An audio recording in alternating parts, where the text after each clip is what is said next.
Shoulder joint start करने से पहले हम इसके पॉइंट्स देख लेते हैं। कोई सा भी जॉइंट हम स्टार्ट करते हैं तो सबसे पहले उसके टाइप की हेडिंग डलती है, जैसे कि विच टाइप ऑफ जॉइंट। सो पहले type, second articular surface, third ligament. Ligament joint को बांध के रखने में हेल्प करते हैं, लाइक लिगामेंट एक धागे की तरह होते हैं, और रिलेशन में उस जॉइंट के आसपास कौन सी आर्टरी है, नर्व है, ऑर्गन है and other things. And fifth आता है ब्लड सप्लाई, कौन सी आर्टरी से ब्लड सप्लाई कर रही है। नर्व सप्लाई में सिमिलरली कौन सी नर्व से नर्व सप्लाई करती है। एंड मूवमेंट्स में उस जॉइंट से कौन कौन से मूवमेंट्स पॉसिबल हैं। And clinical anatomy is very important, जैसे कि शोल्डर जॉइंट में frozen shoulder is very common deformity. ऐसे ही हर जॉइंट में एक न एक बहुत सारी डिफॉर्मिटी होती है, वो क्लिनिकल एनाटॉमी में लिखते हैं। शोल्डर जॉइंट में फर्स्ट पॉइंट आता है टाइप, जैसे हमने पहले बात करी थी, first point type. So the shoulder joint is a synovial joint of बाल एंड सॉकेट वेराइटी, क्योंकि इसमें स्केपुला की ग्लिनोइड कैविटी होती है और हेड ऑफ द ह्यूमरस होता है। जो हेड ऑफ द ह्यूमरस होता है वो बॉल का वर्क करता है, और ग्लिनोइड कैविटी जो होती है वो सॉकेट जैसी होती है, तो इस तरह से यह आर्टिकुलेट होता है। सो यह होता है साइनोवियल जॉइंट ऑफ बाल एंड सॉकेट वेराइटी, ये शोल्डर जॉइंट का टाइप होता है। अब articular surface, the joint is formed by articulation of the glenoid cavity of scapula and the head of the humerus। अगर आपने स्केपुला पढ़ा होगा तो उसमें ग्लिनोइड कैविटी होती है और जो ह्यूमरस का हेड होता है। सो ये glenoid cavity of the scapula and head of the humerus इस तरह से यहाँ आर्टिकुलेट होता है। Therefore it is also known as the glenohumeral articulation, क्योंकि ग्लिनोइड कैविटी और humerus, so that's why it's called the glenohumeral articulation. अब structurally it is a weak joint because the glenoid cavity is too small and shallow to hold the head of the humerus in place. यह week joint होता है क्योंकि जो glenoid cavity जो होती है वो स्मॉल होती है और गहरी भी नहीं होती है, shallow to hold the head of the humerus in place. So ये इसको स्ट्रक्चरली देखेंगे तो यह वीक जॉइंट होता है। However this arrangement permit great mobility, but ये जो अरेंजमेंट होता है यह जॉइंट को ग्रेट मोबिलिटी प्रोवाइड करता है। अब इस जॉइंट की stability of the joint is maintain by the following factor. अब जो हमारा शोल्डर जॉइंट होता है इसकी स्टेबिलिटी कैसे मेंटेन होती है वो फैक्टर देखेंगे। सो फर्स्ट फैक्टर आता है the coracoacromial arch for the head of the humerus. Coracoacromial arch, जैसे कि जो स्केपुला होती है उस पर कोरेकोइड प्रोसेस भी होती है और एक्रोमियन प्रोसेस भी होती है। सो वो आर्च जो होता है उसको बोलते हैं कोरेको एक्रोमियल आर्च। और सेकेंड आता है musculotendinous cuff of the shoulder formed by expansion from tendon of the subscapularis. अब जो हमारा ह्यूमरस होता है उस पर एक मसल होती है सबस्केपुलारिस जो कि एंटीरियरली होती है, सुप्रा स्पाइनेटस जो रहती है वो सुपीरियरली अबाव होती है, और infraspinatus and teres major posteriorly होती है।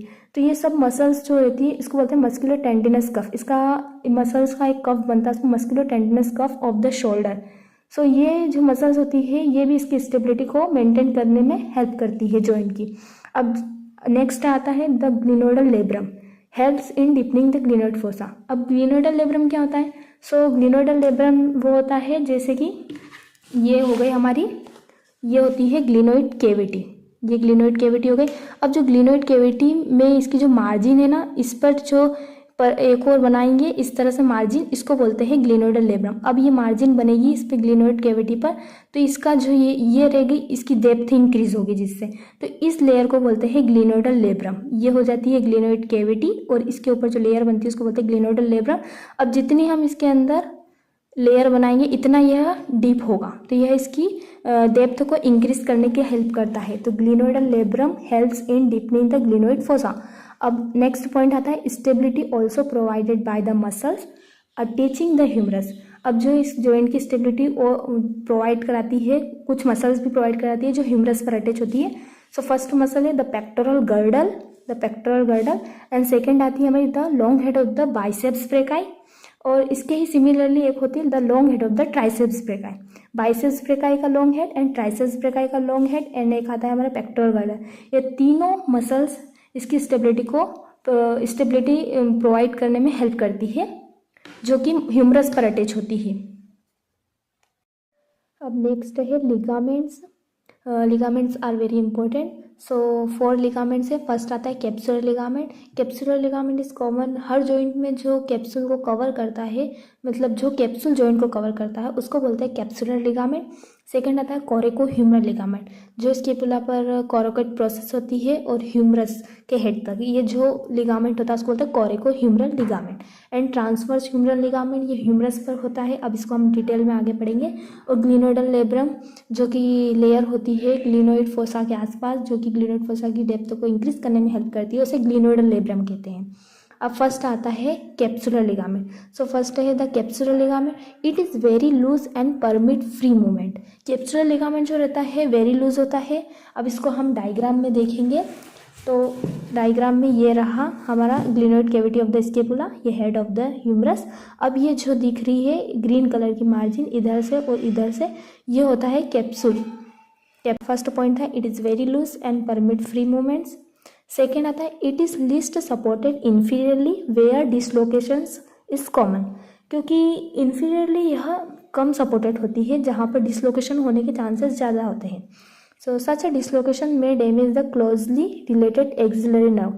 जैसे कि ऊपर वाले पॉइंट में हमने देखा था कि it is least supported inferiorly, और इन्फीरियरली क्या होता है, एक्सिला होता है। सो कॉमन सी बात है, एक्सिला है तो एक्सिला में कौन सी नर्व होती है, axillary nerve. So that's Y ये डैमेज होने का चांसेस बढ़ जाता है। अब इसके अंदर मीडियली देखेंगे कैप्सुलर लिगामेंट को, तो the capsule is attached to the scapula beyond the supraglenoid tubercle and the margin of the labrum. अब जो मीडियली क्या होता है, मीडियली स्केपुला होता है और लेटरली ह्यूमरस होता है। एनाटॉमिकल पोजीशन से देखोगे तो लेटरली ये ह्यूमरस हो जाता है, मीडियली स्केपुला होता है। तो स्केपुला में यह कहाँ अटैच होता है, जो सुप्राग्लिनोइड ट्यूबरकल होता है। अगर आपने स्केपुला पढ़ा होगा तो स्केपुला पर 2 ट्यूबरकल होते हैं ग्लिनोइड कैविटी पे, जैसे कि ये स्केपुला है और स्केपुला में 2 ट्यूबरकल है, ये सुप्राग्लिनोइड ट्यूबरकल, ये हो गया हमारा इंफ्राग्लिनोइड ट्यूबरकल, जो कि ग्लिनोइड कैविटी, ये ग्लिनोइड कैविटी होती है जहाँ पर ह्यूमरस का हेड आता है। तो सुप्राग्लिनोइड ट्यूबरकल एंड इंफ्राग्लिनोइड ट्यूबरकल, ये इसके वो स्केपुला के सुप्राग्लिनोइड ट्यूबरकल पर और उसकी जो मार्जिन होती है ग्लिनोइड कैविटी के उस पर यह अटैच होता है मीडियली। अब लेटरली देखेंगे तो लेटरली ह्यूमरस होता है, तो it is attached to the anatomical neck of the humerus. Humerus पर एक सर्जिकल नेक होती है, एनाटॉमिकल नेक होती है, तो यह अटैच होता है anatomical neck of the humerus laterally. और anteriorly the capsule is reinforced by supplemental bands called the superior, middle and inferior glenohumeral ligament. अब जो ह्यूमरस का हेड होता है उस पर 3 लिगामेंट जो होते हैं उसको डायग्राम के थ्रू समझेंगे हम। जैसे कि ये है सुपीरियर ग्लिनो ह्यूमरल लिगामेंट, ये हो जाएगा मिडल ग्लिनो ह्यूमरल लिगामेंट, ये हो जाएगा इन्फीरियर ग्लिनो ह्यूमरल लिगामेंट। इस डायग्राम में 3 लिगामेंट्स है। अब जो सुपीरियर ग्लिनो ह्यूमरल लिगामेंट है और मिडल ग्लिनो ह्यूमरल लिगामेंट है, इसमें स्पेस ज़्यादा है, और जो इन्फीरियर ग्लिनो ह्यूमरल लिगामेंट और मिडल ग्लिनो ह्यूमरल लिगामेंट में स्पेस कम होता है। तो इसमें स्पेस ज़्यादा है, तो ह्यूमरस का जो ये हेड है इसके यहाँ से डिसलोकेशन होने के चांसेस ज़्यादा है, क्योंकि यहाँ स्पेस ज़्यादा है तो ये ह्यूमरस का हेड आसानी से बाहर आ सकता है यहाँ से। सो यह बहुत कॉमन प्लेस है जहाँ पर डिसलोकेशन पॉसिबल है ह्यूमरस का। So the area between the superior and middle glenohumeral ligament is a point of weakness in the capsule, which is a common site of anterior dislocation of humeral head। क्योंकि superior glenohumeral ligament और middle glenohumeral ligament में space ज़्यादा है तो anteriorly humerus के head का dislocation होने के चांसेस ज़्यादा है। The capsule is line with synovial membrane. अब जो कैप्सूल होता है साइनोवियल मेम्ब्रेन के साथ लाइन करता है, and extension of this membrane form a tubular sheath for the tendon of the long head of the biceps brachii. अब इसमें long head of the biceps brachii का टेंडन भी आता है। अब इसको हम डायग्राम में देखेंगे, ये रहा, ये जो synovial sheath, capsule of the synovial sheath. So ये tendon of the long head of the biceps brachii in synovial sheath, ये हमारा जो होता है long head of the biceps brachii का टेंडन है, जो यहाँ से होके दोनों ग्रेटर एंड लेसर ट्यूबरकल के बीच में से होके निकल रहा है विथ साइनोवियल में शीथ, सॉरी। अब नेक्स्ट लिगामेंट है द कोरेको ह्यूमरल लिगामेंट। अब इसके नाम से ही पता चल रहा है कोरेकोइड प्रोसेस से कोरेको एंड ह्यूमरस से humeral, so that's why it's called the coracohumeral ligament. It extend from the root of the coracoid process to the neck of the humerus opposite the greater tubercle. अब ये जो start होता है, जो scapula की coracoid process की root होती है वहाँ से ये स्टार्ट होता है, और जो ह्यूमरस की नेक होती है जो कि ग्रेटर ट्यूबरकल के अपोजिट साइड, वहाँ पर यह अटैच होता है। It gives strength to the capsule, यह कैप्सूल को स्ट्रेंथ देने में हेल्प करता है। अब थर्ड लिगामेंट आता है transverse humeral ligament. It bridges the upper part of the bicipital groove of the humerus between the greater and lesser tubercle. अब इसे हम डायग्राम के थ्रू समझेंगे तो ये आसानी से समझ में आ जाएगा। ये रहा डायग्राम। अब इस डायग्राम में ये जो लिगामेंट दिख रहा है इसको बोलते हैं ट्रांसवर्स ह्यूमरल लिगामेंट, जो कि ब्रिजेस का काम करता है greater tubercle and lesser tubercle के बीच में। अब next point, the tendon of the long head of the biceps brachii passes deep to the ligament. हमने देखा था कि वो long head of the biceps brachii का टेंडन भी वहीं से होकर निकलता है। अब फोर्थ आता है glenoidal labrum. So glenoidal labrum का first, it is a fibro cartilaginous rim which cover the margin of the glenoid cavity.